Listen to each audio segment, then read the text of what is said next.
facilities. We've been staying in the same facility before, and it was absolutely shocking. We had, would you imagine, by the way, Sadio Mane or Harry Kane having their underpants and their, clothes to be washed by themselves and to hang on the bushes? You'll never do that. But Malawi had to go through that. Would you imagine that, not having enough food and us complaining about food? Yes, we did have that. So we still been together, we still work hard, so the same thing we're going to be approached against Morocco. We'll be working hard, we'll be looking, to try to put our strategy to place, and we're hopefully going to come out with flying color.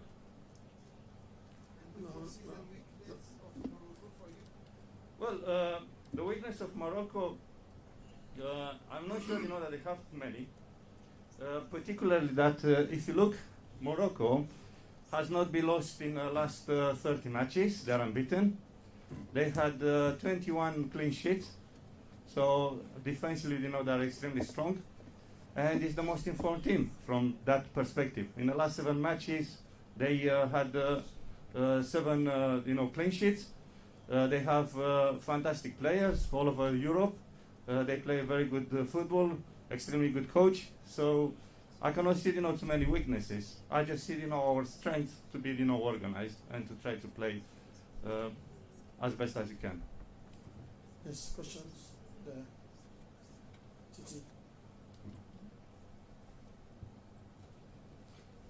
My name is Mo Brian. I'm a sport. You can sit down, bro. Okay, thank you. My name is Mo Brian. I am a sport journalist for kick442.com.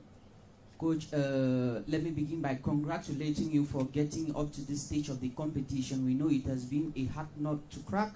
That notwithstanding, we want to know what is the ambience that surrounds your team, and has all these uncompromising mischiefs that have surrounded your sojourn in your camp affected your preparedness? Thank you very much. Well, obviously, we didn't have, the best preparation as we could, because we had COVID issues, we had, some food poisoning issues, we had some players, played vomiting before the match and during the match. So we had, lots of hiccups. But our strength is, we form a team. And John Banda here, is a core of that team, one of the core of that team, and we always look to work together, to be like a family, and like family happens, sometimes you have, good time, you have rough times, but you have to see them through, see them as the challenges, and move on. Questions? Yes, Baba.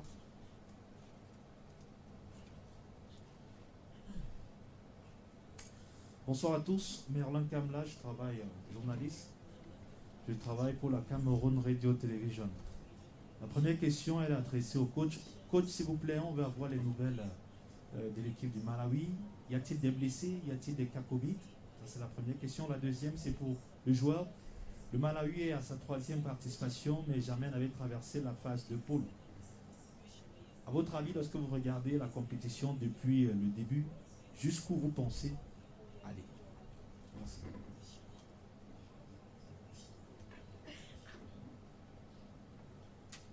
Thank you for your question. We are very fortunate to have a clean health on COVID issue. However, we have some niggling injuries which may not allow us to have the team actually we wanted. But otherwise, we are ready. Thank you. Good afternoon, everybody. Our team, this is the 3rd time qualifying here. It's not the 2nd time. I just have to make it clear. As players, we know what is on stage. If we go to another round, that means everything will be all right. So as players, we know how important the game is, and we are really ready. As the coach has already put it, we are determined, and we believe that come tomorrow, we will go to another stage. Questions? Yes, here, the one in front.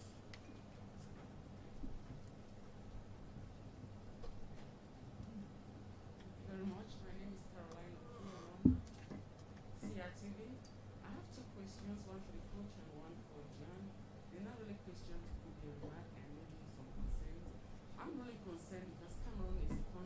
lot of food, and for you not to have enough food, did you take it up to the authorities to do signal to make sure that there's something maybe must have gone wrong for you not to have food? There's just too much food in Cameroon for your team not to have enough food. And then the second question is to John Banda. When I heard John Banda, are you Cameroonian from origin? Because John Banda, that's a Cameroonian name. Thank you. Coach. As far as I'm concerned, I ask my fellow colleagues and leaders from the team to to lodge a formal complaint. Personally, I complained to the managers of the previous estate, even if to the current one. We struggled until first 2-3 days until it had been sorted out. But the previous one, we couldn't even have milk. I couldn't have even milk for coffee. I have to ask them, to bring me milk, and they said, well, it's finished. I said, can you send someone, to bring me milk? And said, well, tomorrow. So it was, we are treating like, second-rate citizen actually. John? Yeah, I'm from Malawi. I don't know if my parents migrated from here or the other way around, but possibly I'm from Malawi. Questions? Level 4 Ed.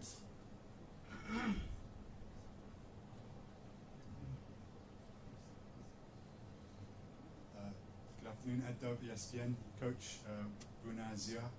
That's Brunazia. quite an accusation to say that you're being treated as second-class citizens, because you're not just saying that there are problems happening, but you're saying they are happening because people think less of you, the referees and the people at the estate.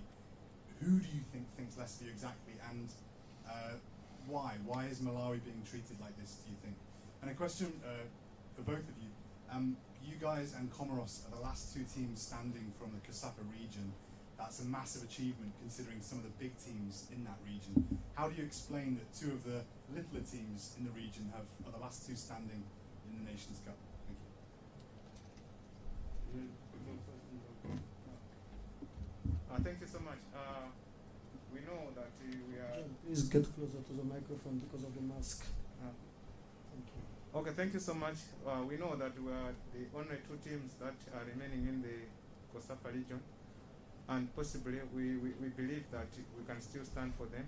We are representing our friends who are not here, like Mozambique, South Africa, and the likes. So we'll make sure that they rely on us, and we'll make them proud.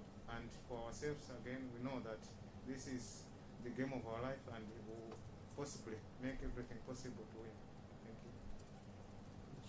Thank you. Okay, from my point of view, it's like this. If you look, Gambia has the same problem.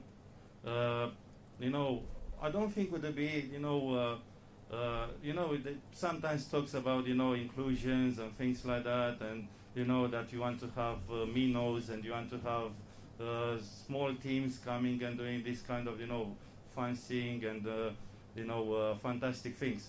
But in a way, when it comes down to the latter part, I don't think someone would fancy us to play Cape Verde and, Senegal, for example, to play now, Morocco. So obviously there are, certain questions to be asked. On the other hand, if you are to look, things happen, and it looks like they happen, only to us. Why not happen, to other bigger teams? Look at, Comoros, look at Gambia, look at us. So it happened only to these small teams, not to the bigger teams, because obviously they have different standards and they're treated differently. I said, you wouldn't see Sadio Mane washing his underpants or, then putting them, on the bushes in front of the compound, to have them washed, dried. So, that's a fact. Now, on top of, talking about these, two similarities, first of all, Comoros, if you are to look, they have a huge continuity. They have a coach from 2014, and he works there and done fantastic things. So the FA stuck with him from speaking, the action. Maybe, good time, bad time, but they had a philosophy and they worked on that. At the same time, us, we have players that they play in South Africa, and basically, their chances to play good football, it was, even greater. Comoros also, they scatter players all around, Europe, and they've done fantastic job to start recruiting them. So the same thing, we tried to approach that, but we couldn't go obviously abroad. We tried to get, a couple of players from abroad. Somehow didn't work, but we'll try, to recruit players from within Malawi, and we found some good players in Malawi, which actually they've been debutant now. So I think the similarity is hard work, great determination, and also, how can I say, a philosophy that is behind these two countries, and we hope, going to work for years to come. Questions? Yes, sir.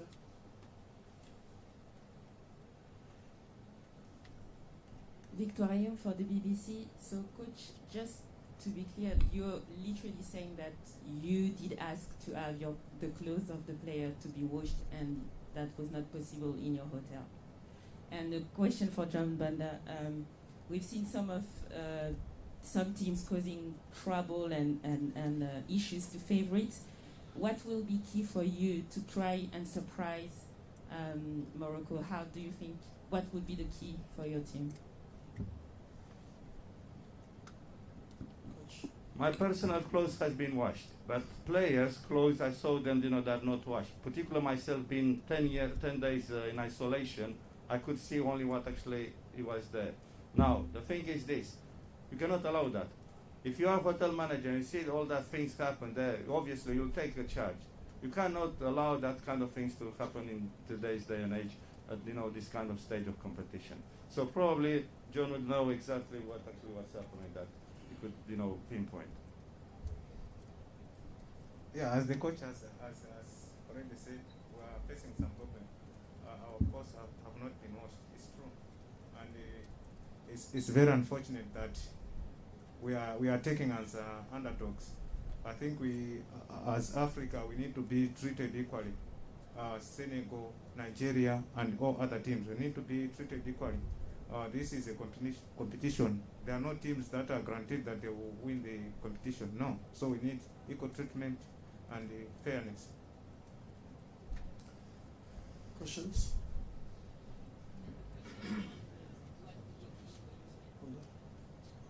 Yeah, we know that Morocco is a big team on its own. That is our inspiration, that we're going to face a big team. We are really ready, and we just want to make our country proud. We are here to compete. We are just not here to just come and watch other big teams. No, we are also a big team, and we are prepared to make a difference tomorrow.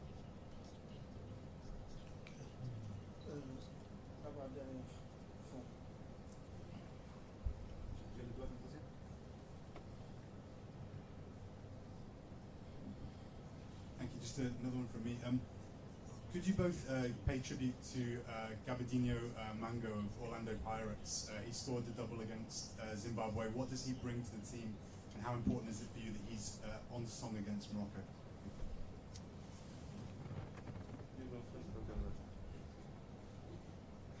Please, guys. Go ahead. Okay. I don't really want to single out players because we are a team and we work together. And if you look, we want players to be the right place at the right time. And Gaba is one of them.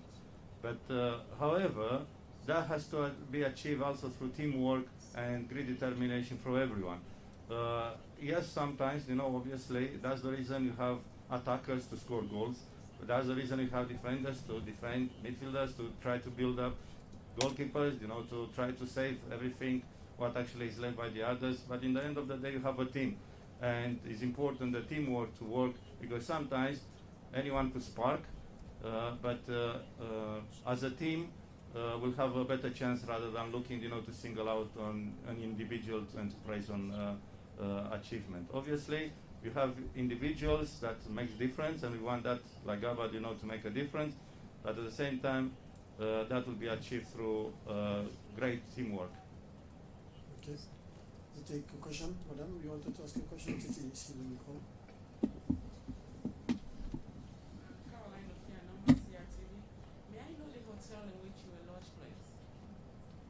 Labania, I think. Labana? Labana Vale? Vale Labana? Something like that, yeah. Vale Labana. The one actually Gambia stays now. Thank you. Just a question. Thank you.